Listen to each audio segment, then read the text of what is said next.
Reformer Jammu देख रहे हैं आप, और आज एक बार फिर से हमारे खास मेहमान हमारे साथ हैं। और पिछली बार भी जब इनसे मुलाकात की थी, आपके कई सारे सवालों के जवाब आपको घर बैठे मिले थे। एस्ट्रोलॉजर विदित शास्त्री जी, सबसे अच्छी बात मुझे इनकी ये लगती है कि पॉजिटिव इंसान है, पॉजिटिव सोच है, और लोगों को भी अपनी विचारधारा से पॉजिटिव करते हैं। आज एक बार फिर से आपका सर बहुत बहुत स्वागत है हमारे चैनल पर सर। जम्मू रिफॉर्मर के सभी सदस्यगणों को नमस्कार, और राहुल जी आपको भी नमस्कार। जो दर्शक इस कार्यक्रम को देख रहे हैं उनको भी नमस्कार। विजय जी, बड़े सारे लोग हैं जो कहीं महफिल में बैठ जाएं, चार लोगों के बीच में बैठ जाएं, ज्ञान की बातें जब शुरू होती हैं, धर्म की बातें शुरू होती हैं, सबसे पहले मैं जानना चाहता हूं कि धर्म और अधर्म होता क्या है। क्योंकि हर एक व्यक्ति की धर्म को लेकर बातें अलग, विचारधारा अलग। कुछ लोग चार लोगों के बीच में बैठ के जो सुन लेंगे उसी पर चर्चाएं करनी शुरू हो जाएंगे, उसको सच मानना शुरू कर देंगे और आगे भी लोगों से बातें करना शुरू हो जाएंगे। सबसे पहले आज जानना चाहते हैं कि धर्म और अधर्म में अंतर तो सबको मालूम है, लेकिन धर्म है क्या असल में? जी, धर्म की परिभाषा अगर हम देखें तो जब से सृष्टि बनी हुई है तब से ऋग्वेद काल से लेकर ब्राह्मण काल हो गया, या बौद्ध काल हो गया, जैन काल हो गया, जब से भी ये हमारा जो इतिहास चल रहा है तब से उस समय में, वर्तमान समय में जो परिस्थितियां रही हैं और उस समय पे जो संप्रदाय रहे हैं, जैसे गणपत संप्रदाय, शैव संप्रदाय, वैष्णव संप्रदाय, बौद्ध संप्रदाय, जैन संप्रदाय, शाक्त संप्रदाय, इस तरह से जिन जिन संप्रदायों ने जिन जिन देवताओं को, जब परमात्मा को जिस जिस रूप में उसको जाना और कैसे उन्होंने पेश किया आगे, तो उस तरह से सभी लोग उनको फॉलो करने लगे और उसी तरह से उनको जानने लगे, उसी पद्धति को वो मानने लगे, भगवान को किस तरह से, किस रूप में मानना चाहिए। और धर्म और अधर्म के बीच में अगर हम अंतर करें तो हम ज्यादा जो है वो वेद को लेते हैं। हम वेद के अनुसार जो चलता है, वेद क्या है? प्रकृति की रक्षा करना, और जो पंच तत्व हैं उनके अनुसार बनाई हुई जो ये सृष्टि है इसकी रक्षा करना और इसके अनुसार चलना। और जो विरुद्ध चलते हैं, वेद के विरुद्ध चलते हैं, पुराण के विरुद्ध चलते हैं, शास्त्रों के विरुद्ध चलते हैं, 16 संस्कारों के विरुद्ध चलते हैं, जो व्यक्तित्व का विकास है, जिसके लिए अच्छी चीजें हैं, उसके जो विरुद्ध चलता है, जो मानव को हानि पहुंचाता है, पशुओं को हानि पहुंचाता है, पक्षियों को हानि पहुंचाता है, पेड़ पौधों को हानि पहुंचाता है, तो इसको अधर्म कहा गया है। तो ये थी धर्म और अधर्म की जो परिभाषा। आपने शास्त्री जी एक बात की 16 संस्कारों की, या हम कई बार ऐसे कहते हैं कि भगवान श्री कृष्ण 16 कला संपूर्ण थे। ये कला संपूर्ण होना या संस्कार, क्या ये अलग अलग शब्द हैं? शब्द तो अलग अलग नजर आते हैं, क्या इनकी परिभाषा कहीं आपस में मिलती जुलती है? क्योंकि 16 कला संपूर्ण होना और 16 संस्कार होना, इसमें अंतर हमारे दर्शक जानना चाहेंगे। जी, कलाएं क्या होती हैं राहुल जी, दर्शकों को भी मैं बताना चाहता हूं। 16 कलाएं उनके साथ जो पैदा होते ही जब उन्होंने अवतार लिया तो उनके साथ में थी। जैसे ये हो गई 16 कलाएं हो गई कौशल। हमारे अंदर जो बुद्धि की तीव्रता, किसी की कम बुद्धि है, किसी की ज्यादा बुद्धि है, किसी का शारीरिक बौद्धिक शारीरिक कौशल अच्छा है, किसी के साथ में जो हमें पूर्व से जो ज्ञान है हमारे साथ, तो वो 16 हो गई। और 64 कलाएं उन्होंने 64 दिनों में अपने गुरु संदीपनी जी से जो ग्रहण की थी, वो भी 64 प्रकार के कौशल थे। तो ये जो 64 कौशल होते हैं, जो 16 कलाएं उनको प्राप्त हुई हैं, तो इसी तरह से जो बच्चा जब जन्म लेता है तो उसको अपने कौशलों को विकसित करने में ध्यान देना चाहिए। कभी भी जो है एक प्रोफेशनल के पीछे, कि एक बंदा जो है वो नौकरी के पीछे दौड़ रहा है तो हम भी उसी नौकरी के पीछे दौड़ें, ऐसा नहीं करना चाहिए। आप, कृष्ण भगवान ने प्रारंभ से ही अंतिम तक हर एक कौशल का उन्होंने प्रयोग किया है। उन्होंने एक छोटी सी उंगली के ऊपर जो है गोवर्धन पर्वत को उठाया, कितनी फोकस वो होगी वो उनकी वो। फिर जो शेष नाग, जो कालिया नाग के ऊपर जो नृत्य किया, जहाँ जो रास का जो नृत्य था उनको, तो वो सारे जो थे वो उनके कौशल थे। कलाएं हम कौशल को बोलते हैं। अब आगे संस्कार क्या है? संस्कार वेदों का जब अध्ययन किया ऋषि मुनियों ने, तो वेदों के अंतर्गत 16 संस्कारों को, पहले 13 संस्कार थे और उसके बाद जो है वो 16, जो वेद व्यास जी ने 16 संस्कारों को रखा यहाँ पे, जो हिंदू धर्म के लिए। जी तो 16 संस्कार हिंदुओं का एक इतना जो सही स्टिक जो जैसे समझ लीजिए विवाह संस्कार। विवाह संस्कार क्या हो रहा है, मतलब अग्नि से पति और पत्नी को अग्नि के समक्ष बिठाया जा रहा है और साक्षी मानकर, हाँ, बिल्कुल। साक्षी मानकर, और वो यज्ञ से क्या कर रहे हैं, अग्नि से उत्पन्न जो आगे हमारा वंश चलेगा। तो उसी के मतलब कहने का मतलब है कि हमारा जो 16 संस्कार हैं वो दिखाते हैं हमारी डेवलपमेंट। संस्कार का मतलब हो गया जैसे सोना आपने पहले खादानों से निकाला, फिर उसको आपने जो मॉडिफाई करना, जो उसको मॉडिफाई करता है। तो संस्कार हमें हमारे व्यक्तित्व को विकसित करते हैं। गर्भाधान संस्कार को प्रारंभ जो संस्कार माना गया है, जो दिखाता है कि जो आने वाला बच्चा है वो शारीरिक रूप से और मानसिक रूप से जो विकसित रहे। बिल्कुल। उसके बाद फिर जो विद्यारंभ, इसी तरह से पुंसन संस्कार, ये इस तरह से सारे चलते हैं। और अंत्येष्टि संस्कार इतना ज्यादा वैज्ञानिक है हमारा, जो दिखाता है कि हमारी जो 3 प्रकार की आत्मा के स्वरूप हैं। जैसे कौन कौन से स्वरूप इसमें दिखाया गया है कि आपकी जो विज्ञान आत्मा, महान आत्मा और भूत आत्मा। जो विज्ञान आत्मा है वो सूर्य की किरणों से ये सूर्य जो बुद्धि से जो बुद्धि होती है, तो उससे जो है वो विज्ञान आत्मा है। और चंद्रमा से बनती है हमारी जो महान आत्मा। तो उसके बाद आ गई भूत आत्मा हो गई हमारी पृथ्वी से। तो जब कोई बीज अंकुर फूटता है जमीन से, तो वो सूर्य की किरणों से और चंद्रमा की कलाओं से और पृथ्वी से जो अंकुर फूटता है, वही सृष्टि का एक विधान जो वेदों के अंतर्गत लिखा गया है।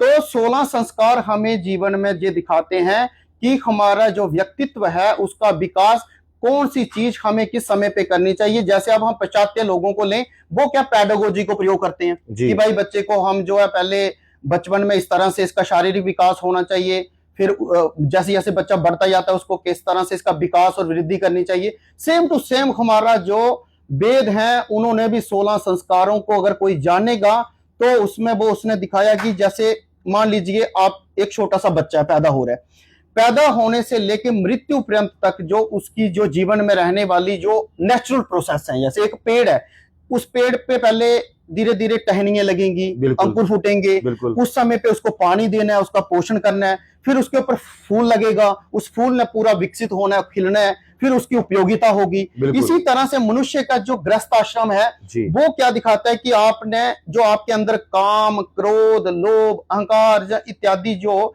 धर्म है, तो उनको मतलब गृहस्थ आश्रम के माध्यम से, ये जो 16 संस्कार के माध्यम से उनको पूरा वो परिवर्तित करना। बिल्कुल सही कहा, क्योंकि वो एक जीवन का सर्कल है, वो वैज्ञानिक सिस्टम है, वैसे चलना पड़ता है। लेकिन मुझे एक चीज जानना है, बहुत सारे हमारे जो बुजुर्ग हैं या फिर कई सारे ज्ञानकार हैं, वो कहते हैं कि माँ बाप से बड़ी सेवा कोई नहीं। कई बार ऐसे बुजुर्ग कहते हैं कि चाहे आप भगवान के दरबार पर जाकर माथा टेकते हो और अपने माँ बाप की सेवा करते हो, एक समान है। तो माँ बाप की सेवा करना, उनके पांव स्पर्श करना, जीते जी भगवान का एक सा स्वरूप आपके घर में है, कितना जरूरी है माँ बाप की सेवा करना, माँ बाप को भगवान के रूप समझना?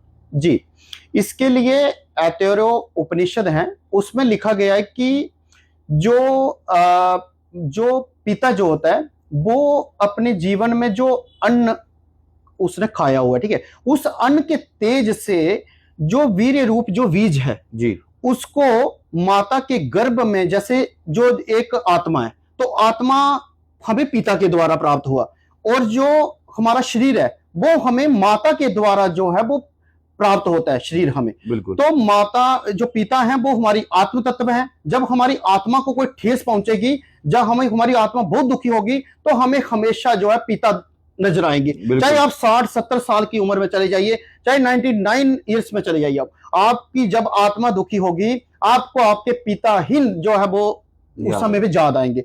और जब आपका शरीर कहीं से कटेगा, कहीं रक्त निकलेगा, कहीं तकलीफ होगी शरीर को, तो अपने आप मां शब्द निकलेगा और मां आपको याद आएगी। बिल्कुल, मैं कहता हूं माता और पिता ही भगवान ने जो है वो हमारे सामने प्रत्यक्ष रूप से भगवान दिए हुए हैं, और हम अगर उनके अनुसार, वो हमें पैदा कर रहे हैं, हमें बना रहे हैं, और हमारे जीवन के जो निर्णय है, जैसे हमारा विवाह है, हमारी विद्याध्ययन है, कोई भी है, तो उनके लिए हमें माता पिता के अकॉर्डिंग ही हमें जो है वो चलना चाहिए।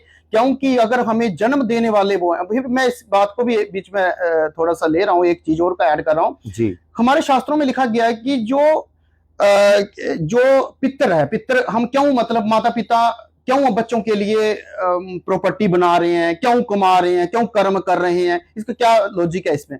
इसमें बोला जाता है कि ये जो कमा रहे हैं, वो बना रहे हैं, वो इसलिए बना रहे हैं कि जो पिता ने जिस समय पे पुत्र की कामना की, क्यों कामना की, जब माता जो चंद्रमा के व्रत करती हैं, चंद्रमा से प्रार्थनाएं करती हैं, चतुर्थी के व्रत हो गए, चंद्र षष्ठी के, हाँ बहुत सारे व्रत हैं, वो चंद्रमा से क्या बोल रही हैं कि वो चंद्रमा से क्या 27 कलाएं लेकर जो है वो बच्चा इस दुनिया में आता है। तो वो बोलते हैं चाहे वो पुत्र प्राप्ति हो या पुत्री प्राप्ति हो, हाँ कुछ भी हो, कुछ भी हो, तो वो 64 कलाएं जो हैं, वो क्या बोलते हैं उसको, 27 कलाएं, तो वो 27 कलाएं वो उसको चंद्रमा को वापस देनी पड़ेंगी जो चंद्रमा से ली हुई है। इसलिए उस पुत्र को अपने पिता के निमित्त, माता के निमित्त, वो जो पितर श्राद्ध हो गया, या मतलब उनके लिए दान इत्यादि हो गया, वो करना बहुत ज्यादा आवश्यक होता है। ये कई सारी बातें हम सुनते हैं, पितृदोष, क्या उसका लिंक इसके साथ है कि पितृदोष है तो ये पूजा करवाइए, इसको ये था वैसा था, इस चीज के बारे में जानकारी आपको साझा कीजिए। बिल्कुल हाँ, इसमें पितृदोष और प्रेत दोष भी, बहुत सारा लोग बोलते हैं कि प्रेत दोष है, पितर दोष है, तो ये वही चीज है मैंने जो बोला आपको, विज्ञान आत्मा, महान आत्मा और भूत आत्मा। भूत आत्मा जो माता का खाया हुआ अन्न है, उसके द्वारा जो हमें शरीर मिला है, जो आत्मा है वो इसी धरती पे रहता है, बिल्कुल ठीक है। इसीलिए हमने देखा होगा, आपने देखा होगा कि बहुत सारी देरियां बनाई गई हैं, वहां पे वो पितरों के निमित्त, वहां पे वो जो क्या बोलते हैं उसको, श्राद्ध करने जा रहे हैं वहां पे, तो वो जो एक आत्मा का रूप है वो जहां पर ही रहता है, जैसे फोटो के रूप में देखिए। मैं कई बार ऐसा देखा है कि कोई व्यक्ति, चाहे आपका जितना मर्जी अजीज हो, दादा दादी हो, माता पिता हो, भाई बहन हो, जो जल्दी इस दुनिया से चला जाता है, बहुत सारे लोग कहते हैं कि उनकी तस्वीर भी अपने फोन पे नहीं रखनी चाहिए।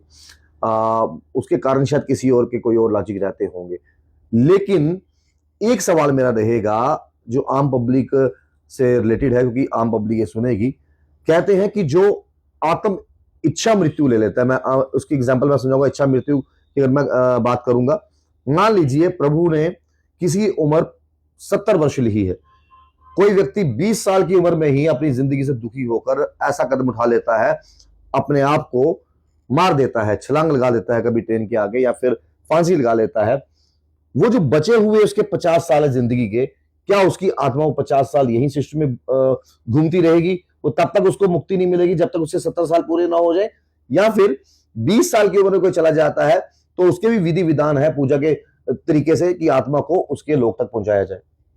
ये प्रश्न बहुत अच्छा है आपका। इसके लिए मैंने जो ग्रंथों में अध्ययन किया, उसमें 2-3 तरह के कारण जहां पे मैंने पढ़े हुए हैं। इसमें क्या होता है कि अब हम ज्योतिष के आधार पे कारण लें, तो इसमें क्या होता है कि जैसे सूर्य अपनी किरणें जो है वो चंद्रमा को दे रहा है, और चंद्रमा से वो ले भी रहा है, क्योंकि उसको अपनी एक दूसरे से जुड़ी हुई है तीनों चीजें, ठीक है। तो इसी तरह से जब कोई बच्चा 18 साल में अकाल मृत्यु किसी की हो जाती है, अगर उसको किसी ने कष्ट दिया हुआ है, मतलब किसी का ब्रेकअप हुआ बच्चे का, जहां मतलब किसी माता पिता ने उसको कोई बात बोल दी, उससे वो प्रभावित हुआ है, उसकी आत्मा को ठेस पहुंची हुई है, तो वही आत्मा जो है वो ज्यादा परेशान किसी को करेगा। फिर उसके लिए हमारे शास्त्रों में बनाया गया है कि नारायण विधि, नारायण बलि, ऐसे बच्चे के लिए जो है वो नारायण विधि की जाती है। वो भी 48 जो श्राद्ध की विधि है, क्योंकि वो 48 पिंड होने चाहिए उसके, क्योंकि हमें इहलौकिक और परलौकिक दोनों चीजों को सुधारना है। तो उसके लिए वही विज्ञान आत्मा, महान आत्मा और भूत आत्मा, 16 पिंड जो है वो भूत आत्मा के लिए किए जाएंगे, 16 जो महान आत्मा के लिए और 16 जो विज्ञान आत्मा के लिए, 48 हो गए। 48 तीनों को वो मुक्त किया जाएगा। मुक्ति खाली हमें पृथ्वी लोक से ही नहीं चाहिए, पृथ्वी लोक से भी हमारा शरीर मुक्त होना चाहिए, और जो चंद्र लोक को जो हमारा जो पितर जहां पे विराजते हैं, अब बहुत सारे जहां पे भी क्वेश्चन उत्पन्न होते हैं कि भाई हमें पितरों के लिए जो श्राद्ध करना है वो हम आजकल हम देख रहे हैं कि 10 बजे ही सुबह कर देते हैं, 11 बजे ही कर देते हैं, हमारे तिथि कब लगी है जहां सुबह 7 बजे ही कर देते हैं। तो ऐसे नहीं है, इसमें मध्याह्न काल जो दिन का जो समय है उसी में ही श्राद्ध करना चाहिए, चाहे कुछ भी हो। क्यों? वो श्रद्धा नाम का जो मार्ग है, जो वहां पे पितर जब जिस समय पे आता है वो दिन के मध्य में ही वो अपना पिंड लेने के लिए आता है। इसलिए हमें जब भी श्राद्ध करना हो वो मध्याह्न काल में ही करना चाहिए शास्त्रों के अनुसार। और दूसरी चीज क्या है कि आपके माता पिता ने आपको जो जन्म दिया हुआ है, जो आपके लिए जीवन में जो व्रत किए हैं, आपका पालन पोषण किया है, उसका कर्ज जिसको हम बोलते हैं देव ऋण, पितृ ऋण और ऋषि ऋण, इन तीनों ऋणों को चुकाना ही पड़ता है यहाँ पे। चाहे कोई कुछ भी बोले, वो जहां तो भूत आत्मा यहाँ पे ही रहेगा, या फिर पितर दोष बनकर वो ऊपर पितर श्राप ही हमेशा देते रहेंगे चंद्रलोक से।